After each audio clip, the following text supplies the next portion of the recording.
का ज्येष्ठ व्यक्तीला आमंत्रित करणार आहे, ज्यांचा नावलौकिक सगळ्या महाराष्ट्रात अजातशत्रू व्यक्तिमत्व असा आहे. राष्ट्रवादी काँग्रेस पक्षाचे सन्माननीय कार्यकारी अध्यक्ष, माननीय खासदार, ज्येष्ठ नेते माननीय श्री प्रफुल्लभाई पटेल यांचं जोरदार टाळ्यांनी मंचावर स्वागत करूया.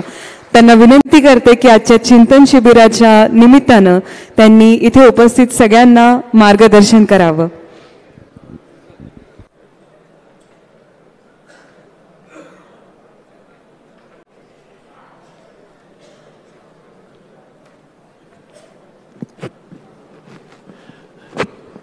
माननीय अजितदादा, तटकरेजी आणि उपस्थित सर्व मान्यवर मंडळी, आत्ताच प्रांताध्यक्षाचा विस्तृत भाषण झाल्यानंतर मला काय अधिक फार काय बोलायचं नाही आहे, पण नक्कीच काही सूचना ही मी करू इच्छितो. सकाळी मी काही सूचना केली त्याच्यावर दिवसभर प्रतिक्रिया, माझी सूचना आणि तुमचा दुजोरा हे वृत्तवाहिनीने तुम्हालाही विचारलं, मलाही विचारलं.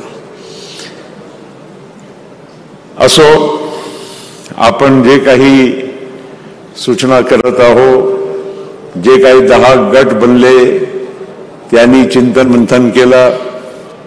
10 गटांच्याकडून बऱ्याचशा संक्षिप्तमध्ये जरी असेल पण त्याचा सार आपल्याला समजलं की सूचना काय आहे, किती महत्त्वाची आहे, आणि त्या सूचनेप्रमाणे नक्कीच पक्षाची कारवाई करणं गरजेचं आहे.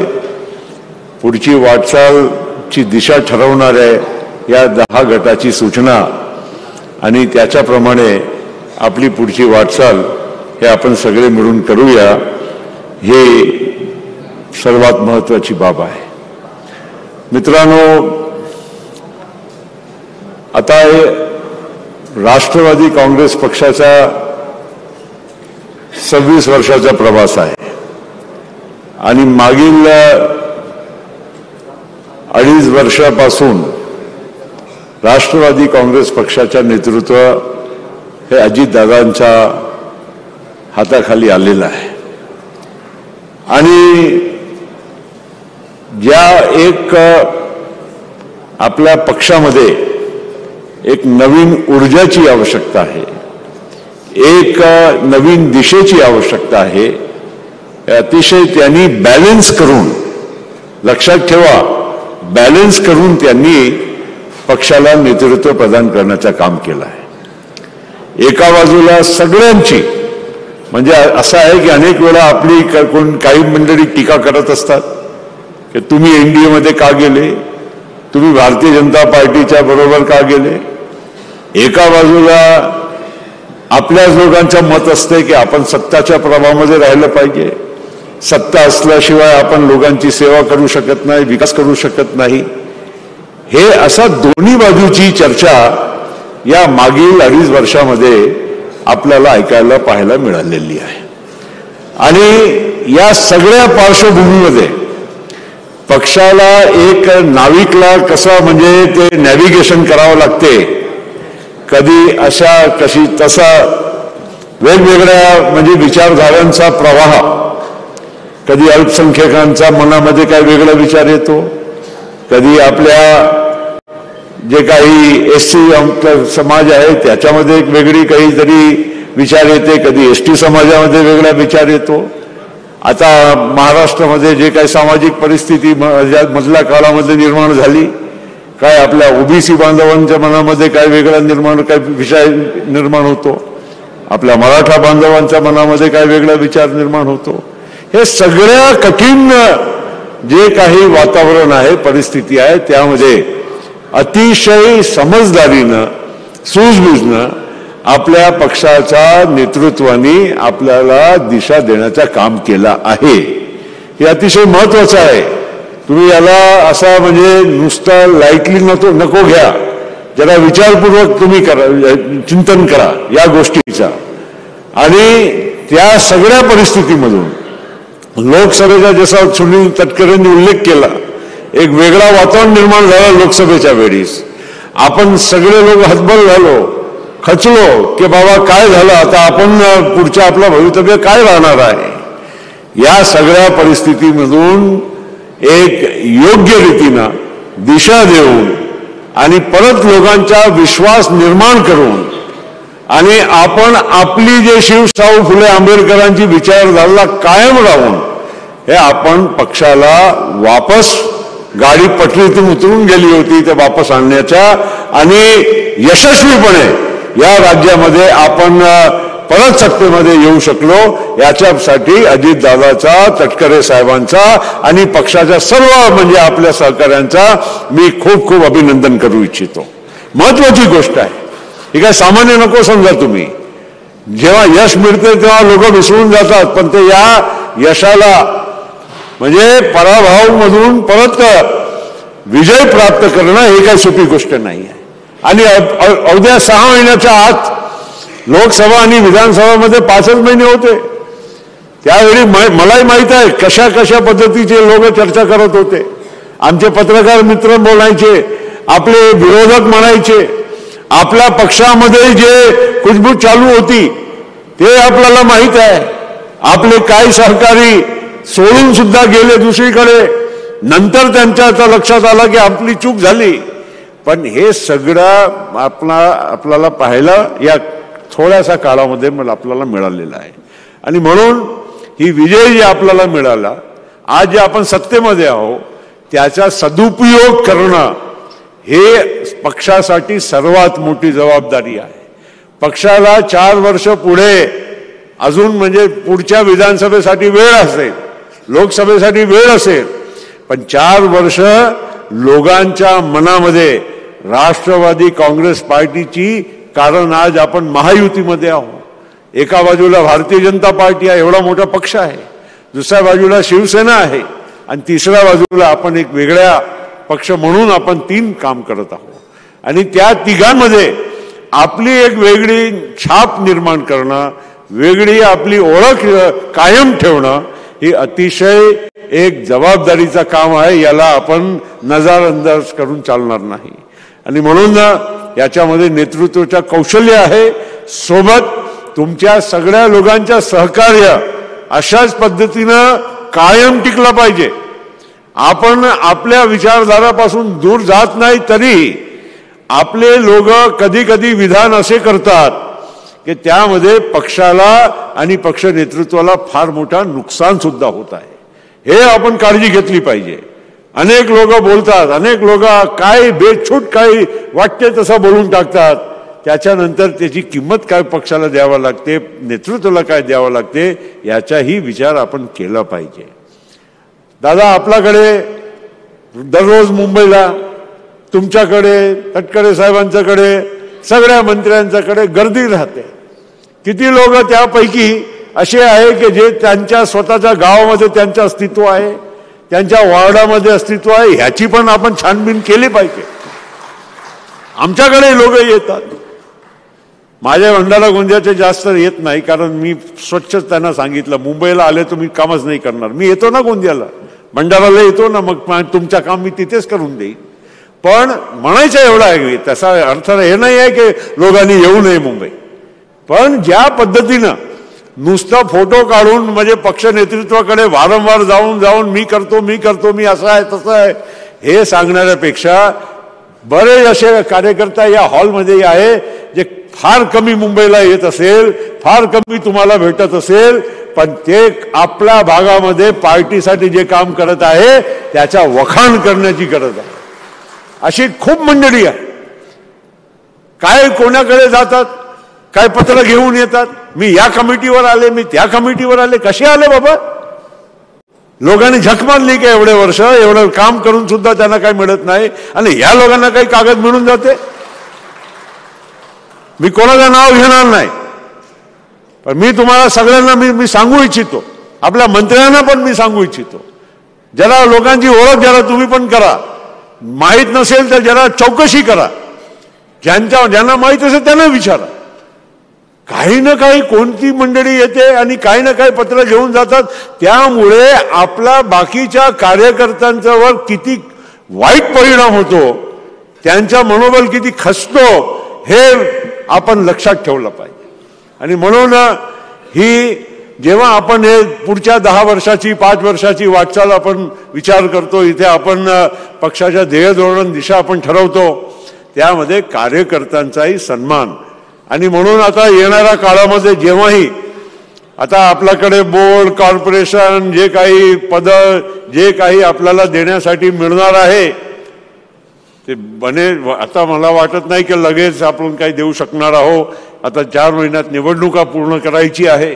पण जेव्हा पण ते प्रसंग येईल माझी विनंती राहील की आपण कार्यकर्ता जे आपल्याकडे मागायला पण आला नाही पण आपल्याला माहित असेल की हा काम करणारा माणूस त्या शेवटचा माणूस बसलेला आहे, टोकाच्या जिल्ह्यामध्ये जर बसलेला असेल त्या माणसाला शोधून काढून आपण त्यांना आहे तर नरेंद्र मोदीचा आहे. त्याच्यामध्ये कोणी काही दोन मत होऊ शकत नाही, कोणी किती म्हटलं तरी. आणि आज त्या एनडीए मध्ये आपण सहभागी आहोत. पहिल्या दिवसापासून मला आठवत आहे अजितदादा आम्ही गेलो होतो दिल्लीला आपला पक्षाच्या एनडीए मध्ये सामील होण्यानंतरच्या पहिल्या मीटिंगमध्ये, आणि अजितदादांनी स्पष्टपणे सांगितलं की आमची विचारधारा मोदी साहेब हे शिवशाहू फुले आंबेडकरची आहे. आम्हाला सगळ्यांना सोबत घेऊन चालण्याची आमची सवय आहे, आमची ती विचारधारा आहे, त्याच्यापासून आम्ही दूर जाऊ शकत नाही. आणि त्यांनी स्पष्टपणे सांगितलं कि कौन ऐसा बोलता है कि हम कोई आपको कभी रोकेंगे या आपको कभी कोई दूसरे बात करने के लिए मजबूर करेंगे. बिल्कुल नहीं. आप अपने विचारों से काम करिए और आपको हम चाहते हैं कि आप अपनी विचारधारा के माध्यम से ज्यादा लोगों को अपने ओर लाइए और अपनी एनडीए को और मजबूत करने का काम करिए. म्हणून माझ्या मित्रांनो मैं तुम्हाला सांगू इच्छितो की काही लोक दिशाभूल करण्याचं काम जरूर करत असतील, संभ्रम निर्माण करण्याचं काम जरूर करत असतील, पण हे काही त्याच्यामध्ये अर्थ नाही आहे. आपण राष्ट्रवादी काँग्रेस पक्ष आता तुम्ही आता बऱ्याचशा इथे टीव्ही मध्ये एव्ही मध्ये बघितलं, आपले 10-11 कार्यक्रम आपण घेतलेले आहे. आणि खऱ्या अर्थानं जनसंवाद आपला राष्ट्रवादी परिवार मिलन के जे काही असेल शेवटी ते लोकांपर्यंत पोहोचण्याचे एक माध्यम आहे. लोकांशी जुळल्याशिवाय पक्ष वाढेल कसा, शक्यच नाही आहे. आणि म्हणून आपण या सगळ्या कार्यक्रमाला सिरियसली घ्यावं. चिंतन शिबिराचा अर्थच तो आहे, आपण इथे बसून चर्चा करत आहोत, आपण कसं काम करायचं, उद्याचा आपल्याला सामना मुकाबला कसा करायचा, याच्यासाठी आपल्या पक्षाची कितपत तयारी आहे की नाही हे या चिंतन शिबिराच्या माध्यमातून आपण ठरवत असतो. आणि म्हणून मला काय अधिक याच्या पलीकडे काय बोलायचं नाही आहे. दादा बोलणार आहे. दिवसभर आपली आज चर्चा झाली, बऱ्याच विषयावर हे 10 जे ग्रुप केले ते खरोखर अभिनव एक आपला प्रयोग होता. पहिल्यांदाच आपण केला आहे, कुठल्याही पक्षाने कदाचित पहिल्यांदा केला असेल. आणि त्या माध्यमातून आज जवळपास 200-400 लोक आपले विचार थोड्या थोडक्यात का नसो पण मांडू शकले.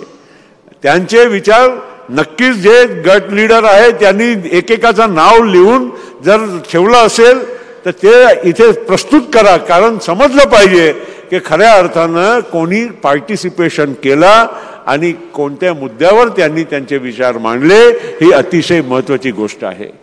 मित्रांनो, आज नागपूरच्या या भूमीमध्ये, विदर्भाच्या या भूमीमध्ये शिबिर झालं. बघा, आम्ही तर सूचना केली, दादानी मान्य केली, सुनील भाऊनी मान्य केली की भाई नागपूरला आपण केला पाहिजे. पण नागपूरला केल्यामुळे किती चर्चा झाली हे पण विचार करा. नागपूरला केलं, आपल्याला कुठेतरी करायचंच होतं, पण नागपूरला का नाही? मी सांगितलं की बाबा विदर्भात केलं तर चांगलं राहील, ही माझी सूचना होती एक विदर्भाचा माणूस म्हणून. पण सोबत तुम्ही विचार करा की आज एकूण एक पत्रकारांनी सुनील तटकरे साहेबांना की अजितदादांना विचारला की हा नागपूरला करण्यामागे हेतू काय, नागपूरचा काय? अरे बाबा, विदर्भ काय आमचा नागपूर महाराष्ट्राचा हिस्सा नाही का? महाराष्ट्राची उपराजधानी नाही का? इथून आमचे राष्ट्रवादीच्या विचाराचे लोक नाही का? आम्ही राष्ट्रवादीचे आमदार इथून निवडून येऊ शकत नाही का? आणले, सगळं होत आहे. जितकी संधी आम्हाला दिली गेली ते आम्ही सगळे संधीच्या शून्य करण्याचं काम केलं आहे. का असा नागपूर तुम्ही विचार करतात? म्हणून मित्रांनो, ही राष्ट्रवादी काँग्रेस पार्टीमध्ये दुर्दैवाने मी सकाळी पण मी सूचना केली होती की आपण एक लोकांची मानसिकता अशी झालेली आहे की आपण पश्चिम महाराष्ट्राची पार्टी आहोत, आपण त्या भागाची मराठवाड्याची पार्टी आहोत. पण हेही खरं आहे दादा की जसा विदर्भावर आपण लक्ष केंद्रित करणं गरजेचं आहे, तसं मुंबईमध्ये, ठाण्यामध्ये, नाशिकमध्ये, पुण्यात तर तुम्ही लक्ष घालतच आहात. या सगळ्या शहरामध्ये जे सकाळी चर्चा झाली, नवाब पण जे परत त्यांच्या गटाकडून जे आपल्याला महत्त्वाची सूचना केली, आणि डिलिमिटेशन आता काय फार दूर नाही आहे हे लक्षात ठेवा. 29च्या निवडणुकीपर्यंत डिलिमिटेशन होणार आहे. महिलांना 1/3 जागा द्यावा लागणार आहे. काही लोकांनी आपल्याला विचारलं की काय होईल की नाही, नक्कीच करावं लागेल. अरे एवढी मोठी आपण कायद्यामध्ये संशोधन आणि आपल्या संविधानामध्ये संशोधन करून 33% जागा महिलांना आपण द्यायचा निर्णय केला विधानसभे आणि लोकसभेमध्ये. तो डिलिमिटेशन होणं हे अतिशय म्हणजे 100% हे सत्यच आहे. म्हणून त्याच्याबद्दल काही फार विचार करण्याची गरज नाही. आत्तापासून एक लक्षात ठेवा की मतदारसंघ नवीन तयार होईल. महिलांच्यासाठी जेव्हा एक मतदारसंघ ॲड होईल तेव्हा जे आजच्या मतदारसंघ आहे त्यामध्ये काही ना काही बदल होणार आहे आणि लोकसंख्याच्या आधारावर पण थोडे चेंजेस होईल. त्यावेळी शहरी भागाचे आणखीन मतदारसंघ वाढतील, हे पण तेवढंच सत्य आहे. म्हणून मित्रांनो, पक्ष येणाऱ्या काळामध्ये आपण कसं अजून मजबूत करू शकतो त्याच्यासाठी आपण जे चिंतन आज दिवसभर केलं आहे, त्याच्यासाठी तुम्हा सगळ्या लोकांना मी परत माझ्या वतीनं, पक्षाच्या वतीनं धन्यवाद देऊ इच्छितो. आणि या विदर्भाच्या भूमीमध्ये आज या नागपूरमध्ये अधिवेशन पार पडलं. माझी तो अजूनही विनंती आहे की एक अधिवेशन आपण अमरावती किंवा यवतमाळ किंवा त्या भागामध्ये सुद्धा आपण घेतला पाहिजे येणाऱ्या काळामध्ये. मी असं म्हणत नाही की उद्या करा, पण जेव्हा केव्हा प्रसंग येईल एखादा आपण त्या विदर्भाच्या दुसऱ्या भागामध्ये सुद्धा आपण तिथे अधिवेशन घ्यायचा प्रयत्न केला पाहिजे. आणि निश्चित तुम्हाला आम्ही खात्री देतो की विदर्भामध्ये येणाऱ्या काळामध्ये आजची जी ताकद आहे राष्ट्रवादीची ते वाढल्याशिवाय राहणार नाही, एवढी ग्वाही देतो. आपल्याला सगळ्यांना धन्यवाद देतो. दादांना, सुनील तटकरेजींना पण धन्यवाद देऊन मी माझे 2 शब्द इथे थांबवतो. धन्यवाद. जय हिंद, जय महाराष्ट्र, जय राष्ट्रवादी. खूप खूप धन्यवाद आदरणीय प्रफुल्लभाई पटेल. आणि यानंतर आपण सगळे ज्या क्षणाची प्रतीक्षा करत होतो